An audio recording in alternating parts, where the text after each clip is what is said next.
This tag makes me feel so old.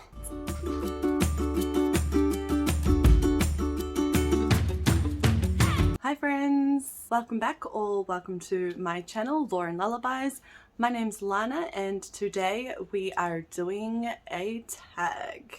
One of my good buddies, Mel, over at a book fiend named Mel, has done an original tag, and that is called the Do You Know Your Slang tag. This tag was created after Mel posted a video called Old Lady Says What, and that was just her utter confusion over all of the slang terms and what she thought they meant. So with the help of her friend Victoria, they created this tag. So I'm really excited to do this. Mel tagged me in it and I was absolutely honoured, and of course here I am doing it. So I'm old as shit, so I'm not super great with slang anyway. When I originally heard these slang words, half of them I didn't know what the heck it meant, or I just really guessed. I still don't know what some of them mean, so we're just going to go for it. Mel has listed 8 slang words that she didn't know what the words were initially and just went off based what she thought they were. I completely forgot to mention that along with what we thought the slang was originally, we're also going to state a book that we associated with what we originally thought the slang was. So that's me doing that now. I don't know the level of correct or incorrectness of any of these answers, so let's crack into it. The first word is shook. For this, I just assumed that it was something that shocked you or shook you to your core or something like that. For me, the most recent read that I've had that shook me was where there was a plot twist among all the other plot twists, and I saw a lot of the other plot twists coming, but I did not see this, and I was like, what the hell? It shook me. I am shooketh. And that is Boneshard Daughter by Andrea Stewart. I absolutely loved this book, and I cannot wait till the next one. The writing in this story is just absolutely amazing. The characters are amazing. That it's from like 5 different POVs is amazing. But yeah, that part of the book just really shocked me, and I can't wait for the second one. So all of my answers and theories can be confirmed or denied, or I'm just really wanting the next book. The next slang word was ship. First time I heard this, I figured you'd send them away on a ship or something. I don't know. The context I heard it in was we ship them, but ship them where? So I obviously thought it was like a boat or a spaceship or something. So my pick for this is Immortal Plunder by Kelly St. Clair. It is the first book in the Pirates of Felicity. It's pirates, there's a ship, they go on an adventure, so technically they are shipped off into the places. That's obviously wrong. That's what I thought it was initially. I know a bit more now. I can say in the right context that I ship something, and I'm 33 and I'm pretty proud that I'm pretty up on a lot of the lingo now. But when I heard it initially, not so much. This one. Okay, so the next one is stan.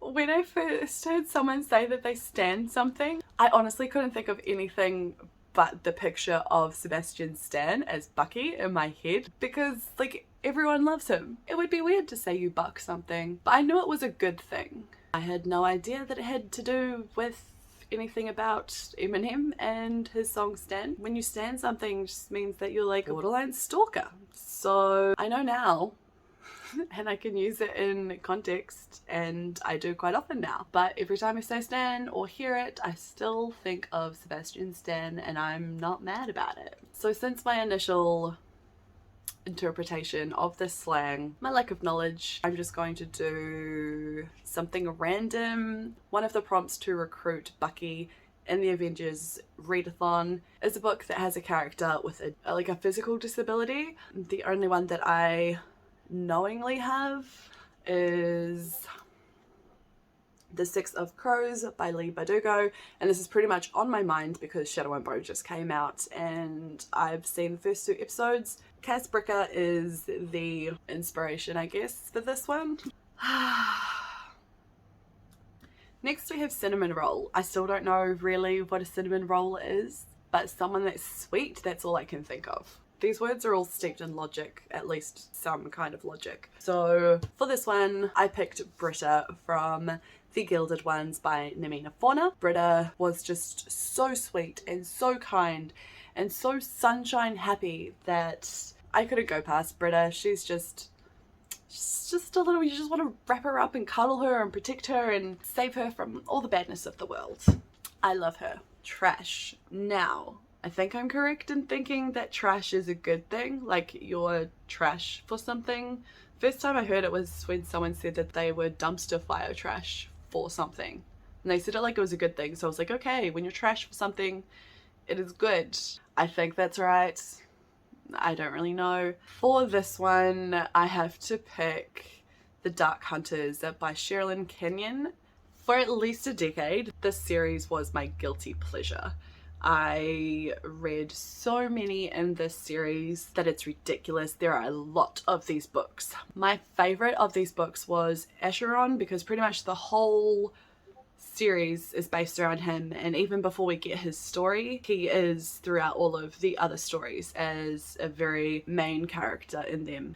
He's an Atlantean god that is supposed to be the destroyer, and he's spent his whole life being the opposite and helping people, and I just love that. Each book in the series can be read as a standalone. They are PNR romance, which I don't talk a lot about in this channel because I've sort of gone away from it a little bit in recent years and read more fantasy and sci-fi, but due to a 26-month-long challenge that I'm currently doing, I will probably be reading a lot more PNR. I'm actually looking forward to that and getting back to my romance roots.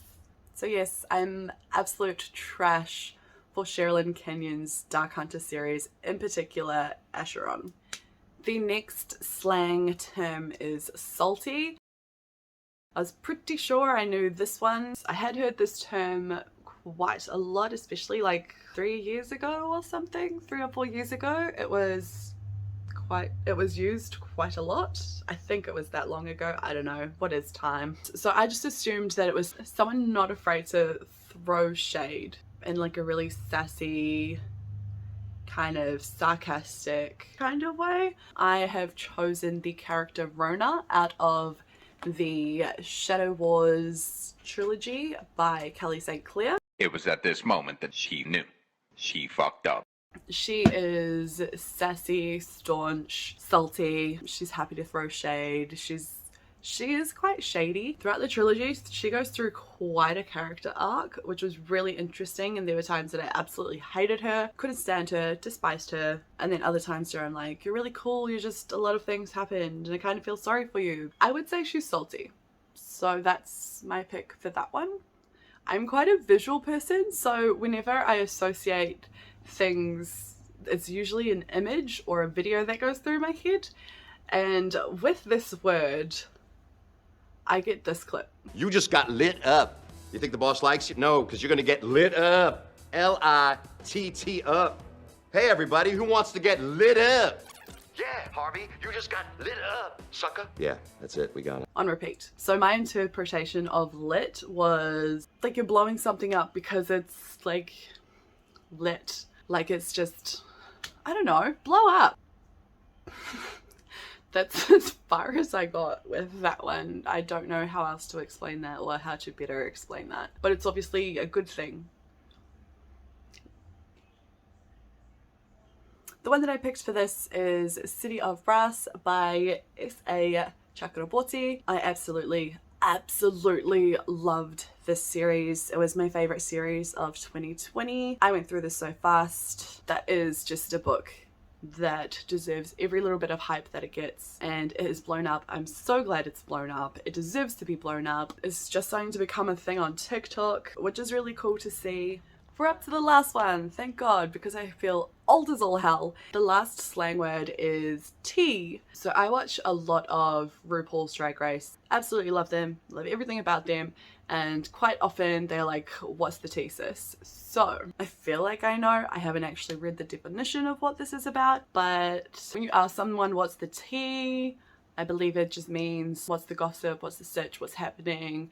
When someone spills the tea, they are giving you all of the gossip, the information, the drama, all of the tea. Every time I think of tea, I think of this book, The Bone Witch by Rincha Picco, because until I got to about, I think it's about there, 2/3 of the way through the book, I didn't actually know how to say her name because it wasn't stipulated in this story. I didn't know whether it was Tia, I didn't know whether it was Taya, I didn't know whether it was T. So every time I see T, I see this book in my head just taunting me and saying, you don't know our name. That's that one. I had so much fun doing this tag. I feel incredibly old, but that's okay. This is what we do for our friends. So thank you, Mel, so much for tagging me in your original tag. To be one of the first people doing this tag, I feel extremely honored. I can't wait to see everyone else's version of this. Yeah, I had so much fun. It was hilarious watching yours, so I hope people get a bit of fun out of this one as well. I'm gonna tag Lena at Sufficiently Advanced Lena. I want to tag Evie